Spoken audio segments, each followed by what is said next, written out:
Forgiveness is not something a child owes a parent. It is not a transaction. It is not something that gets handed over simply because someone asks for it, or because a religion demands it, or because 17 seasons of television made a family's image partially dependent on it. Forgiveness becomes possible only when three specific things happen first: acknowledgement, accountability, and change. Without all three, without genuine, sustained, visible change, forgiveness is not healing. It is just pretending. And Janelle Brown's sons, Gabe and Garrison, were never people who pretended. They were honest, direct, and sometimes painfully clear about what they experienced and what they needed. When those needs went consistently unmet, they made a choice, not about forgiveness, about survival, about what they could afford to carry and what they had to put down just to keep living. Today, we are going to talk about that choice, why it happened, what it cost, and why it is not the tragedy Kody Brown believes it is. If this kind of deep, honest storytelling is what you come here for, hit that like button right now and subscribe to the SW Daily. We do not do surface level takes on this channel. We go all the way in every single time. Now, let us start at the beginning of the real story, because the beginning matters more than most people realize. Kody Brown built his family on a theological foundation: plural marriage, covenant, eternal family bonds. These were not just lifestyle choices for him. They were the architecture of his identity. And within that architecture, he cast himself as the patriarch, the spiritual center, the man whose vision held everything together. That framing is important because it tells you exactly why his son's honesty became such a problem for him. When you have built your entire self-concept around being the spiritual anchor of a large, complex family, the children who look at you clearly and describe what they actually see are not just challenging your parenting, they are challenging your entire identity. And that is a threat of a completely different magnitude. Gabe and Garrison were always the sons who saw clearly. That was their defining quality, and it showed up early. While other members of the Brown family learned, consciously or not, to navigate Kody's need for validation, to soften their observations, to frame their concerns in ways that wouldn't destabilize his sense of himself, Janelle's sons never quite mastered that particular performance. Gabe especially. He had a directness that was almost disarming, the kind of honesty that doesn't feel aggressive, but lands with real weight because it is simply, plainly true. He did not dress up his observations. He said what he saw. And what he saw increasingly was a father who was choosing one household over four, and explaining that choice in ways that required everyone else to deny their own experience to accept his version of events. That is a specific kind of exhausting, not the drama exhausting that makes for compelling reality television, the quiet, grinding exhaustion of being asked over and over again to choose someone else's comfort over your own truth. Now, here is where the trap gets constructed, and it is important to understand this trap clearly because it shaped everything that followed. The cultural expectation within religious family structures, and Kody's family was deeply, explicitly a religious family structure, is that children forgive parents, that the relationship is worth preserving regardless of what it costs the children, that blood carries an unconditional weight that nothing should be allowed to sever. Kody invoked this framework directly and indirectly in ways that were visible enough to follow across multiple seasons of the show. He implied, sometimes with words, sometimes with his visible hurt, sometimes with the particular grievance of a man who believes he is being treated unjustly, that his son's growing distance was a failure on their part, a failure of values, of faith, of family commitment. But here is what that framing completely, catastrophically misses. Gabe and Garrison did not put distance between themselves and their father because they lacked values. They did it because they had them, real ones. Values like, I deserve to be treated as a son, not as a compliance problem. Values like, a father who is fully present in one household and consistently absent from mine is not a father I recognize as present in my life. Values like, I will not keep reaching towards someone who has made it repeatedly clear that my reaching is an inconvenience. Those are not failures of family commitment. Those are expressions of self-respect. And the framing that turns self-respect into betrayal, that takes a son's healthy boundary and repackages it as a theological failure, is one of the most quietly damaging things that Kody Brown's worldview ever produced. His sons saw through it completely, and they chose themselves anyway. That choice did not come out of nowhere. It was built slowly and painfully out of a series of moments that accumulated into a verdict. And the most documented of those moments, the one that crystallized everything, was the COVID confrontation. For those who need the context, during the pandemic, Kody Brown implemented a set of protocols for his family. Rules about who could visit whom, which households were considered safe, what behaviors were required to maintain access to the broader family. And the application of those protocols was not equal. The household that received the most consistent access, the most protected presence, was Robin's.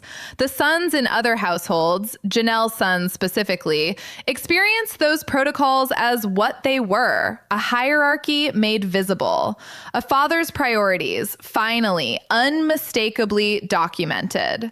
Gabe sat with his father and said it out loud. He said, "You chose your COVID rules over your sons."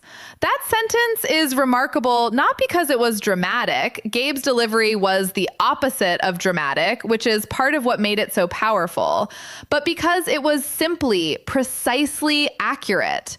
And Kody, who always has an explanation ready, gave the explanation. He walked through his reasoning. He provided the context. He gave the complexity.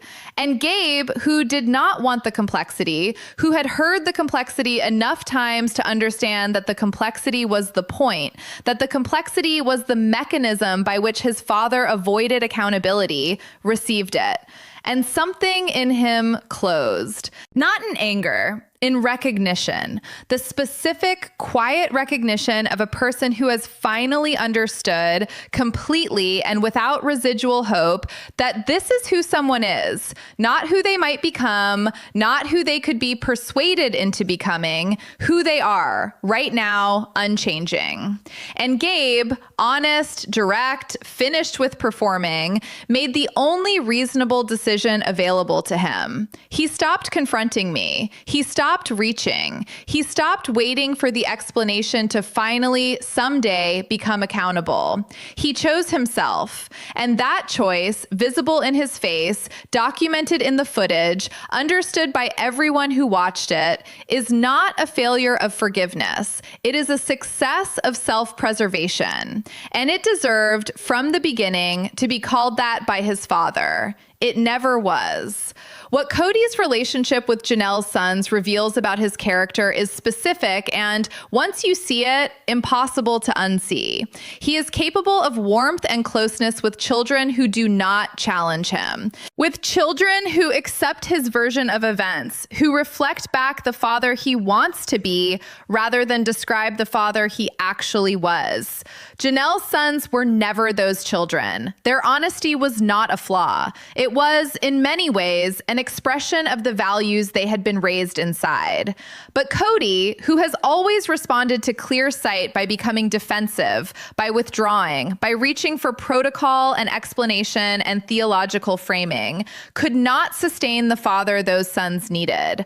Not because he didn't love them. Love was probably never the issue, but because their honesty threatened the narrative he required about himself, about his choices, about the kind of patriarch he was building his identity around being.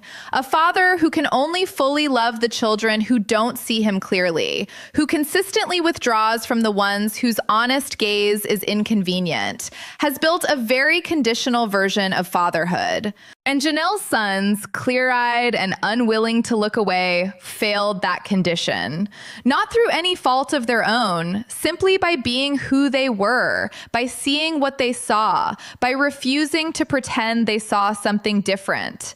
And they were punished for that refusal with the COVID-era withdrawal that confirmed what their clear eyes had already been telling them for years.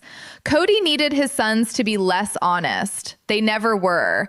And that gap between what he needed and who they were is where the relationship broke. Now, there is a dimension to this conversation that changed forever in March of 2024. And I want to handle it with the weight it deserves because some things cannot be treated casually. Garrison is gone, and with him, the possibility of any future conversation about forgiveness, about repair, about what the relationship between a father and that particular son might eventually look like is gone too. There is no future version of events in which Garrison and Kody sit in a room and say the things that needed to be said. That door is permanently closed. And the grief that lives inside that permanent closure is of a specific, particularly brutal kind. The grief of what cannot be resolved because one of the people in it is no longer here to participate in the resolution. I want to be careful about what I say here and what I don't say. We do not know the full private reality of Garrison's relationship with his father in the final chapter of his life. We do not know what was said between them or what wasn't, what was worked through or what was still waiting, what Garrison was carrying, what he had put down, what he was still holding. We don't know. And that not knowing, permanent, unresolvable, final, is itself a dimension of grief that everyone in this family now lives inside, including Kody, especially Kody, who now exists with a relationship that cannot be repaired because one of the two people in it is unreachable. That is the most permanent possible consequence of leaving things unaddressed. And it will live with this family in some form for the rest of their lives. Gabe carries this now, the grief of losing a brother. And simultaneously, because grief does not organize itself neatly, does not separate into clean categories, the unresolved, ongoing pain of a complicated relationship with a living father. These two griefs do not sit quietly beside each other. They tangle, they reinforce each other. They create a weight that is specific and heavy and that Gabe is carrying with a dignity that is genuinely remarkable. He is not carrying it alone. Janelle is present. She is extraordinary in her own right and in her own grief. And the relationship between Janelle and her sons, particularly during and after the separation from Kody, is one of the most quietly powerful things this franchise has documented. The support they provide each other, the honesty in how they navigate things together, the way Janelle, who spent years inside a dynamic that asked her to make herself smaller, has chosen to stop doing that, and in doing so has become exactly the mother her sons needed when everything else fell apart. She is present. She shows up. And in the specific landscape of grief and complicated family pain that Gabe is navigating, her presence is not a small thing. It is everything. And where is Kody in this landscape? In Robin's house, expressing his grief to cameras, saying the things a grieving father says, using the language of loss, performing in some fashion the pain of a man who has lost something enormous. And those emotions, I am genuinely willing to believe, are real. Kody Brown is not a villain in a simple story. He is a complicated person who made consistent, damaging choices and who now lives with the consequences of those choices. His grief is real. His loss is real. The relationship between a father and his sons, fractured and then permanently altered, is a real wound that a real person carries.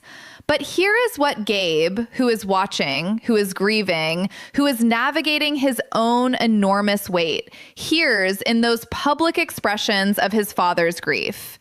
He hears a man grieving the relationship without accounting for his role in ending it, grieving the distance without acknowledging what drove the distance, grieving the loss of his sons without sitting with the specific choices, the protocols, the hierarchies, the explained away absences, the consistent prioritization of one household's comfort over another's connection. That taught those sons that their father's presence in their lives was conditional on their willingness to accept less than they deserved. Grief without accountability is not a bridge back to his sons. It is a performance of pain that implicitly asks them to comfort him for a loss he created. And his sons, who are done performing, who are busy with their own grief, which is considerably heavier and considerably less of their own making, are not available for that. They are doing the work of surviving something that has nothing to do with their father's feelings about the distance between them. Here is the moral at the center of this story, and it matters beyond sister wives, beyond the Brown family, beyond any specific family's particular drama. Sons need their fathers to be honest, not perfect, not without limitation or failure, or the specific blindnesses that every person carries into their relationships. Just honest. Honest about when they got it wrong. Honest about what their choices cost the people who needed them. Honest about the gap between the father they wanted to be and the father they actually were in the specific moments that mattered. That honesty, 3 words, reducible to 3 words, though the meaning of those words is enormous, is what makes a father a real father rather than simply the man who provided the biology. I was wrong. I am sorry. Here is what I am doing differently. That is it. That is the whole of it. That is what makes repair possible. Kody built his entire theological framework around truth, around the covenant, around the eternal, sacred importance of family bonds. He named these values explicitly and repeatedly across 17 seasons of television. He claimed them as central to who he was and what he was building. And when the moment came, when his sons looked at him clearly and asked for the one honest thing, the one thing that would have made it possible to remain in relationship with him, he gave them everything but that. Context, explanation, protocol, complexity, his perspective, his reasoning, his grievances, everything but the honest acknowledgement that would have changed everything. His sons didn't leave because he was imperfect. Every father is imperfect. They left because he was dishonest about his imperfection, because he consistently chose explanation over accountability and called it the same thing. And they, who were raised on the proclaimed value of truth, who absorbed those values deeply enough to apply them even when application was costly, could not stay in a relationship built on the denial of that truth. That is not a failure of their values. That is the application of them, his values. Applied more honestly, more completely, and at greater personal cost than he ever applied them himself. The irony is complete, and it is painful, and it is real. Now, let me tell you where I think this story ends. Not where it could end in some idealized version of events. Where it actually ends based on everything we know, everything that has been documented, everything that Gabe Brown's own choices and expressions and silences have told us about who he is and how he moves through the world. Forgiveness, in the traditional sense, the full restoration, the reconciliation, the relationship rebuilt into something functional and present, may never arrive between Gabe and Kody. I want to say that plainly because I think the softened version of that sentence does a disservice to the reality. It may not happen. And here is the thing. That is okay. Because forgiveness, in the deepest sense of the word, is not actually the goal of healing.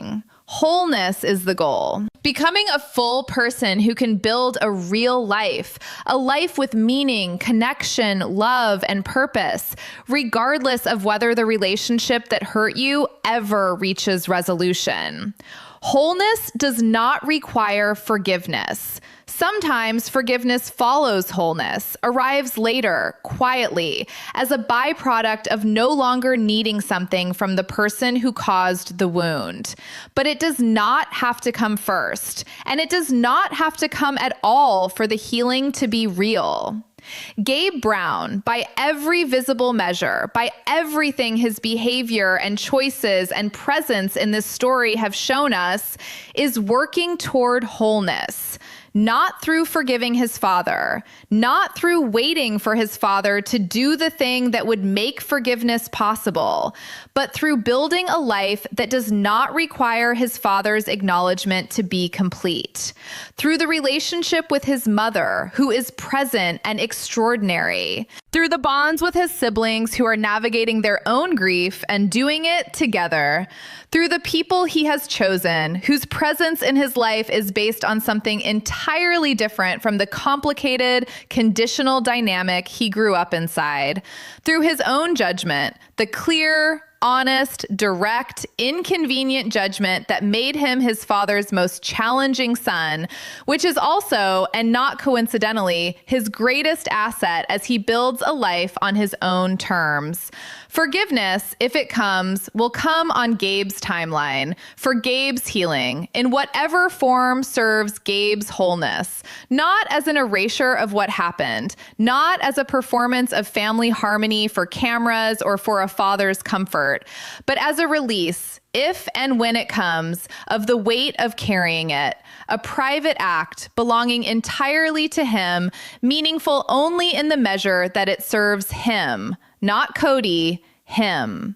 That is the most honest sentence in this entire story. If it comes, the if. The real, unresolved, entirely open if that belongs to Gabe Brown completely and cannot be borrowed by anyone else, not by his father, not by the cameras, not by the audience watching this video right now. What I know is this. Gabe Brown failed by a system that asked children to absorb what parents refused to acknowledge, by a theology that was used to demand what hadn't been earned, by a father who, when given the clearest possible view of what his choices were costing his sons, reached for context instead of accountability.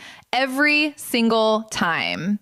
And Gabe Brown, who was failed by all of that, is choosing to be whole anyway, without the apology, without the acknowledgement, without the repair that should have come and didn't. He is building something real from what remains after all of that. And that is not a story about forgiveness. That is a story about a kind of strength that does not get celebrated enough. The strength of a person who was let down by someone who should have known better and who chose not to let that define the ceiling of what their life could be. That strength is worth more than any forgiveness narrative. It is harder to build and more lasting in its effects, and it says something true and important about who Gabe Brown is at his core. Not a son who forgave, a son who healed anyway, on his own terms, with the people who showed up in the life he is building, which does not require his father's presence to be real, or his acknowledgement to be valid, or his forgiveness to be earned. That is where the story is, and we are watching it with respect and with care from here. Subscribe to the SW Daily because we will never stop watching and we will never stop telling the truth about what we see.